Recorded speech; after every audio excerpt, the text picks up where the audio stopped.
feel like I've contributed. I feel like it matters that I work here in Cleveland for you and for your teachers. That to me is a big achievement. And it's why I'm in urban education. I actually at one point had left urban education and I came back. And I came back because I wanted to know that when I got home at the end of the night, what I had done that day really mattered. He is not a business person, he's an educator. He is someone who looked at this as a job, not as a stepping stone. And he lives in Cleveland, in the neighborhood, and he's approachable in that way. And that's what people wanted. He was exactly what people, the public, asked for when we went out and I had meetings with the public and asked them, what would you want to see in the next superintendent? It's a gut and heart feeling. You know, you can look at other candidates and they've got all these credentials and PhDs and, you know, that sort of thing. And then you look at your CAO and say, you know, this is the guy. He can get this done. The one thing, if I had to boil it down, would be his conviction to do what's right for our scholars, for our educators, for our CMSD community, no matter what anyone else says. So I have seen him time and again defy custom. He defies the rules where it matters the most. Not that he's breaking any laws, but that he will do what's right and will fight through whatever barrier so that the best is being provided. And I'd humbly submit to you that nowhere else in the United States of America will you find a governor and a mayor, both senators and representatives, Democrats and Republicans, charter school advocates and teacher union leaders, businessmen and philanthropists, civic, faith and community leaders, and parents, students, and citizens, all of whom are committed to finally answering the call of a nation at risk by seeing transformational instead of incremental reforms for the education of Cleveland's children. It's now law.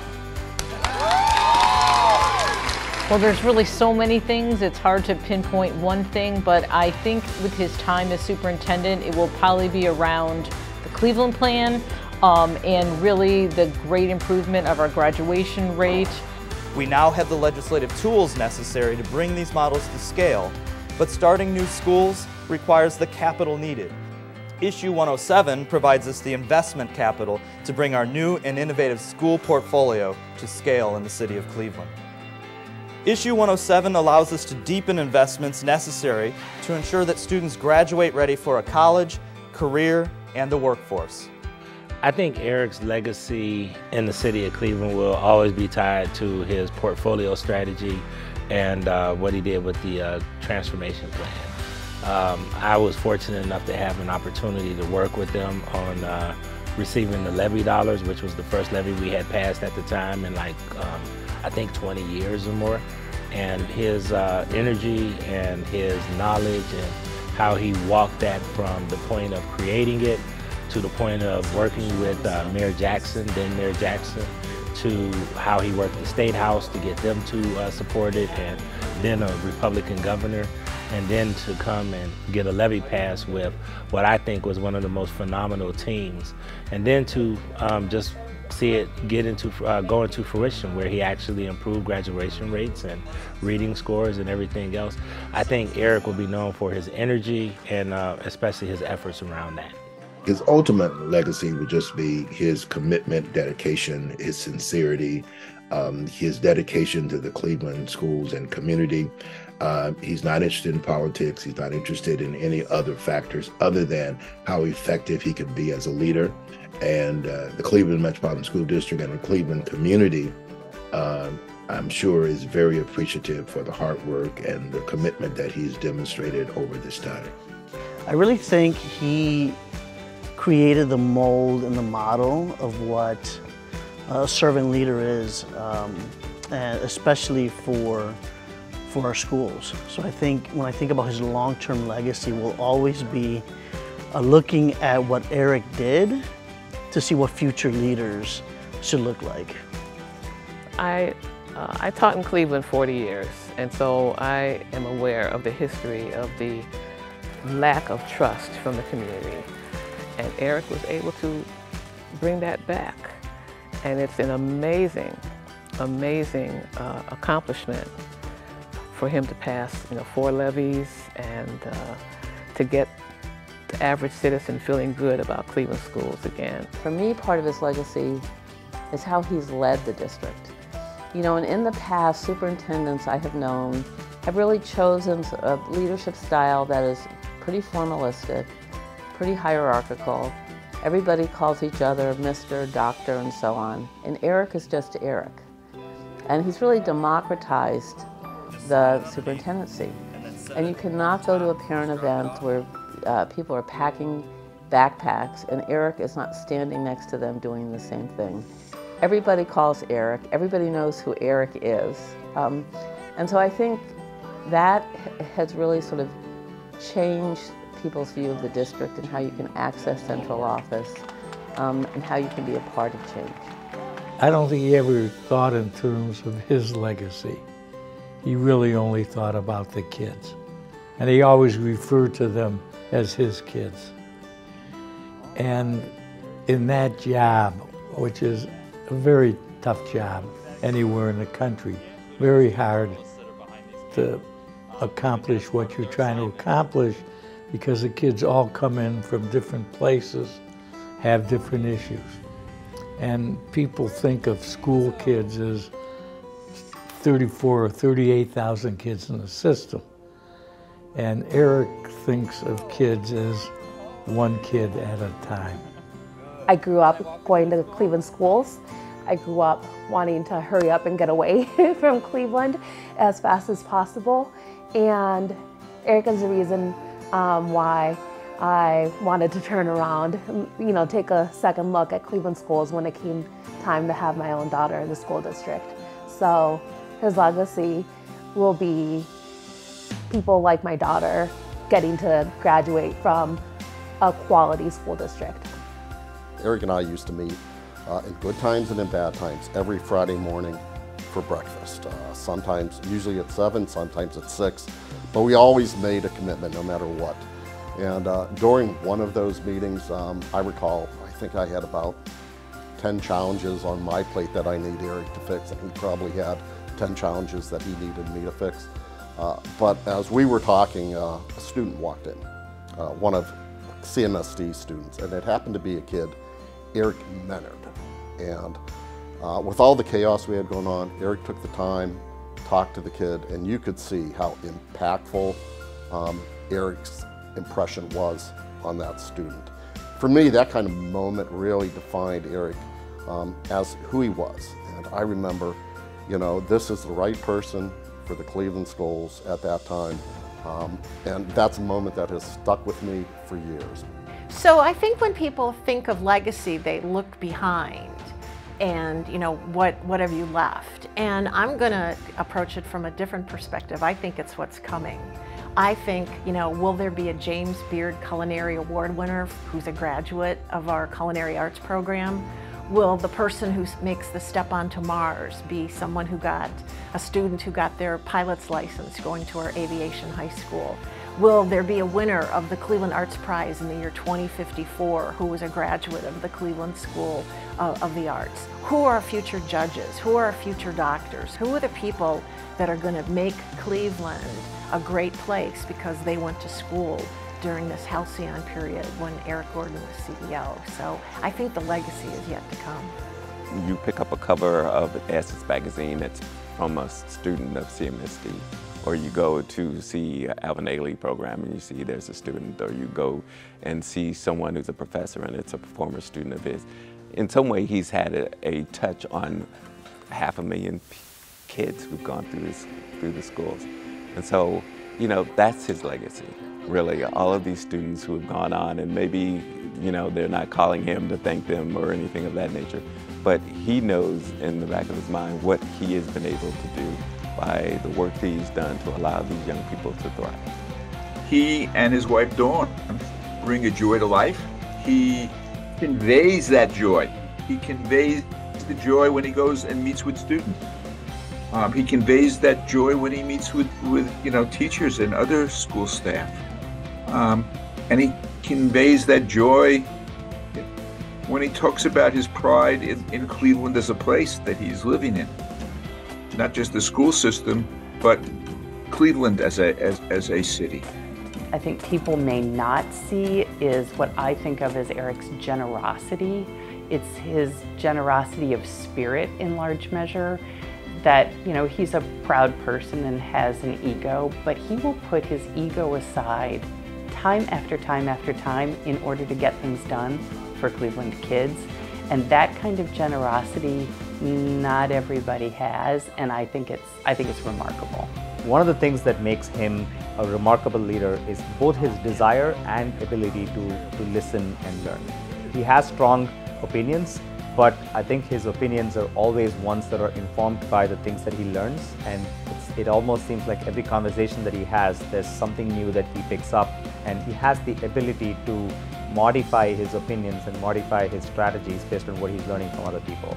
He's a very selfless person, and so I think that's maybe another of those attributes that, looking back on his impact on the community and with educators and scholars, he's at all of the events, he's with us all of the time, and it's never about his being there.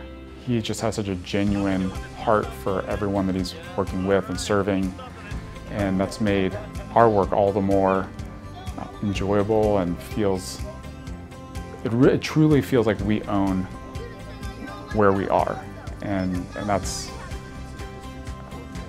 uniquely attributable to him. There was one chief meeting one morning. I got sick, and they called emergency vehicle to come pick me up. Eric rode with me to the hospital, spent the entire day with me at the hospital in the emergency room. And he worked. He sat in my room with me. I had food poisoning after all the tests they ran all day long. But the CEO spent the entire day with the chief at the emergency room. Ran the district from the emergency room. Go figure, right? It's remote work, right? We do have a winner, ladies and gentlemen. The 2016 Green Garner honoree is Eric Gordon, CEO of the Cleveland Metropolitan School District. When Eric received the Gardner Award, when he was being honored in front of all his peers who got an opportunity to see the things that we've seen in terms of the work that he's done and he's led. And so to be honored by his peers was a great moment, and what he did on that stage was not only indicated what he did, but he made sure to specify what his team and how his team held him up. And so that speaks to largely to the humility that Eric has, and how deeply he is committed to making sure that those who have been responsible in helping to support the work, that they're lifted up in the same conversation in which he's being lifted up. I think Eric's legacy is a commitment to enlisting everyone in the community to be a part of student success. Eric's really built strong partnerships across our community, across nonprofits, with city, business, to make sure that we are bringing everyone into helping our students succeed. Eric has a gift of building community. It's very rare that you have so many people who champion one leader. Of course, he has critics, but he has more support and more of, I think, a welcoming and a wraparound village around him than many other high executive leaders I've seen in the city and county. And that is a testament to his leadership style. He's patient, he's thorough, he stays in his work, and he sees it through to the end. And that's something that we can all learn from. Get to school, you can make it. I think one thing that I'll never forget is I happened to bump into Eric one day, and he had just met a student in a restaurant. The student was a server in a restaurant. And Eric knew that student, and he knew that he was supposed to be at college. I think it was Morehouse College. And he asked him, "What are you doing back here? School's not out yet." And he said that he had run out of money. I think he was $500 short. And he had dropped out of school in his senior year for $500. And Eric gave him the money and told him to get back on a plane and get back and finish college. I mean, that's the kind of person that Eric is. And you know, just no one loved CMSD kids as much as Eric, and you know, he'd give them the shirt off his back.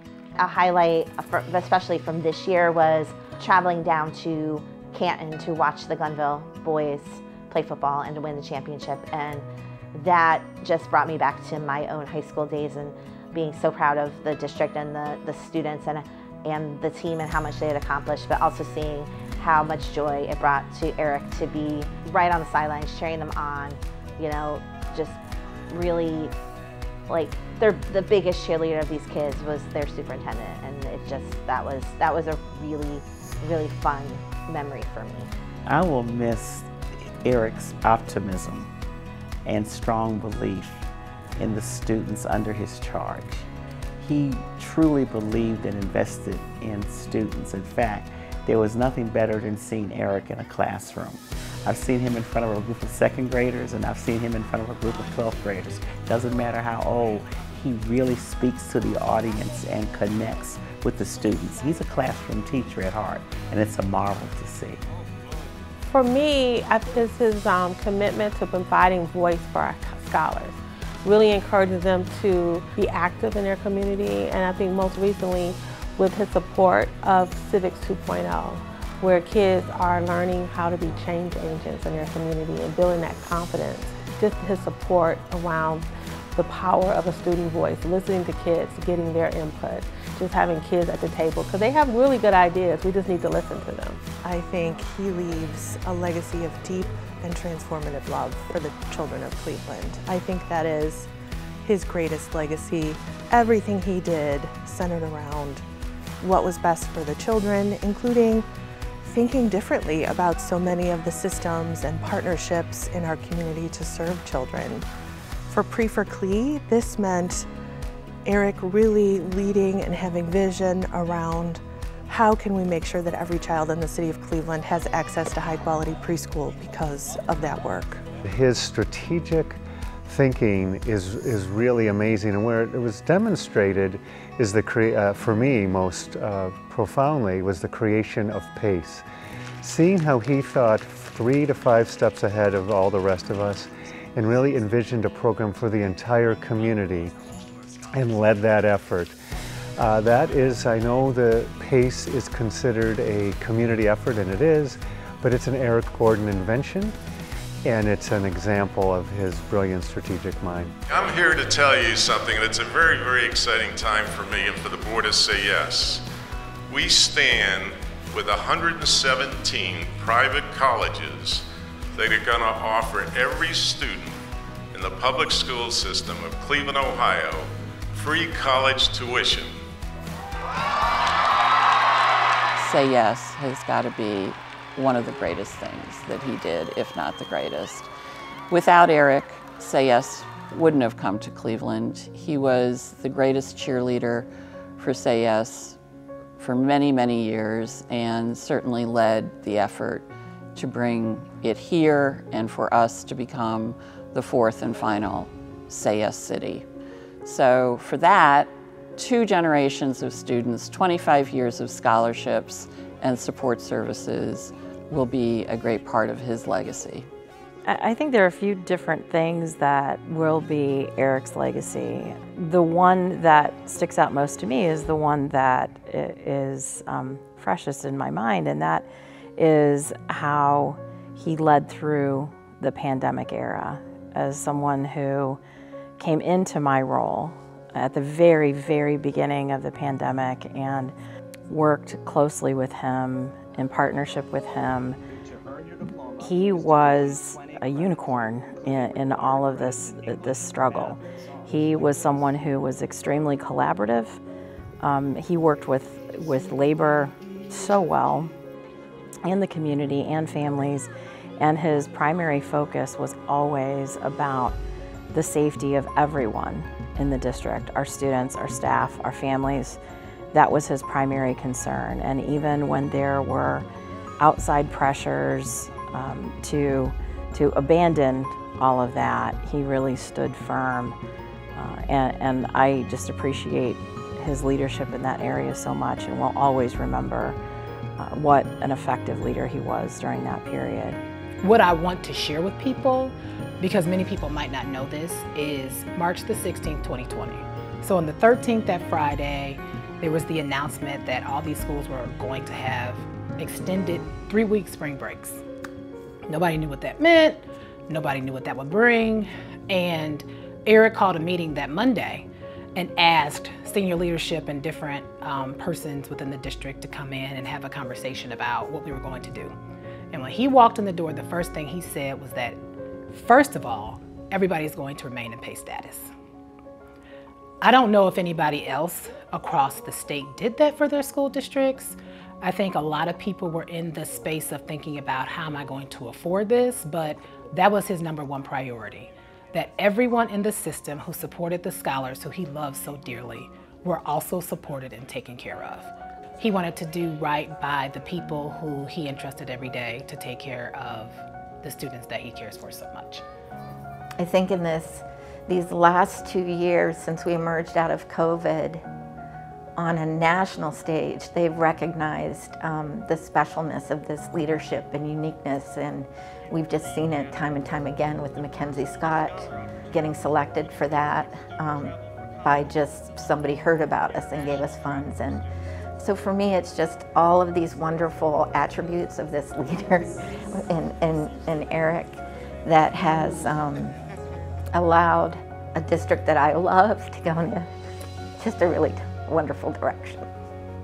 Thank you, Mr. Gordon! Thank you, Mr. Gordon! Thank you, Mr. Gordon! Thank you, Mr. Gordon! 1, 2.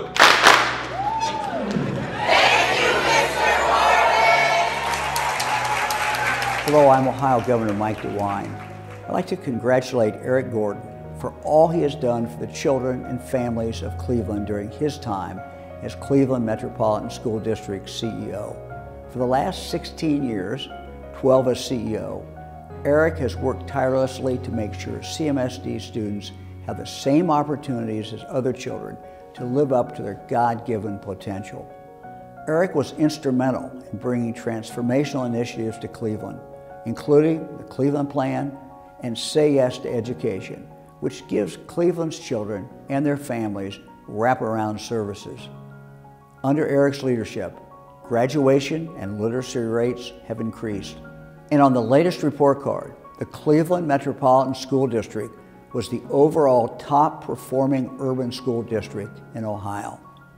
Eric's work to bring business and community leaders together to support students and expand their opportunities has truly been remarkable. Eric, I've enjoyed working with you and wish you much success on your future endeavors. You are beloved by parents, students, teachers, and staff, and an inspiration to all of us. Thank you for being a role model and showing us every day what empathetic, purpose-driven leadership looks like. Our kids have made significant progress over the last decade because of your dedication and commitment to them. Even throughout the pandemic, you guided our city and children through unprecedented challenges. We know the impact that educators can have on the trajectory of our students, and with you at the helm of the ship, our students have gone so far. Eric, your legacy will live on in every CMSD student who will go on to change the world. With your leadership, you have pioneered one of the strongest school-city civic partnerships in the nation. Your mission will live on in our city as we continue to strive to raise the bar for our children's education. Our community thanks you for your dedication, compassion, and leadership. Congratulations and well wishes as you begin the next chapter of your life. Take care, and God bless you. Hi, Eric. Gutha, say hi, Daddy. Say hi. I just want to say that you are the kindest, smartest, classiest person I know and will ever know. And the entire CMSD family and community is so lucky to have had you for all these years. And wherever you go next, you will do the same level of excellence. They love you, I love you, Gutha loves you.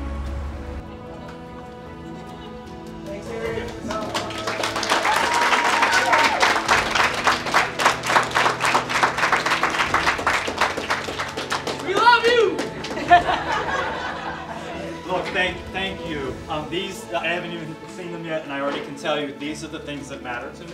I've gotten a whole bunch of clocks and a whole bunch of plaques and a whole bunch of trophies, and I'm getting another one tonight, but this is what matters. and I will tell you this. On June 30th, I'm no longer going to be your CEO, but you will always be my kids.